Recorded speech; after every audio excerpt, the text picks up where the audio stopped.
কোনো ঝামেলা ছাড়াই আপনিও তৈরি করতে পারবেন এরকম ফটো। হ্যালো বন্ধুরা, কেমন আছো তোমরা সবাই? আশা করি অনেক ভালো আছো। তো টাইটেল এবং থাম্বনেল দেখে তোমরা বুঝতে পারছো আজকে ভিডিওতে কি হতে চলেছে। তো আমার এই ভিডিওটি তোমরা না টেনে সম্পূর্ণ দেখলে অবশ্যই তোমরা বুঝতে পারবে আজকে ভিডিওটি কি চলবে। তো প্রথমে আমরা শুরু করি। এখানে যে অ্যাপটি আছে এখানে ক্লিক করব।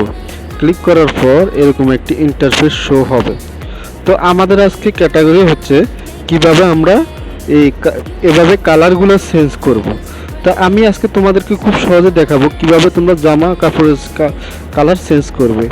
তো এখানে এডিট অপশন আছে, এখানে ক্লিক করে এখানে যে কালার অপশনটি আছে এখানে ক্লিক করবে। ক্লিক করার পর এখানে যে মিক্স অপশনটি আছে এখানে ক্লিক করবে। তো তোমাদের যে কালারটি কালার করতে চাও সে কালারটি চয়েস করবে। তো আমি এই কালারটি চয়েস করলাম। তো এখান থেকে আমি এই কালারটি যে কোনো কালারে কনভার্ট করতে পারবো। তো দেখো বন্ধুরা, এই কালারটি আমার গর্জিয়াস হয়ে গেছে। তো আমি এখন রেড কালারটি চয়েস করব। রেড কালারটি আমি চাইলে আরও গাঢ় করতে পারবো।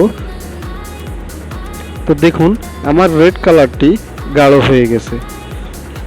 দেখুন আমার আগে ছিল এই ফটো, এখন হয়েছে এই ফটো। তো দেখুন বন্ধুরা, আজকের ভিডিওটি যদি ভালো লাগে অবশ্যই চ্যানেলটি সাবস্ক্রাইব করবেন এবং লাইক দিয়ে আমাদের পাশে থাকবেন। তো বন্ধুরা, আজকের ভিডিওটি এ পর্যন্ত। সবাই ভালো থাকবেন। খোদা হাফেজ।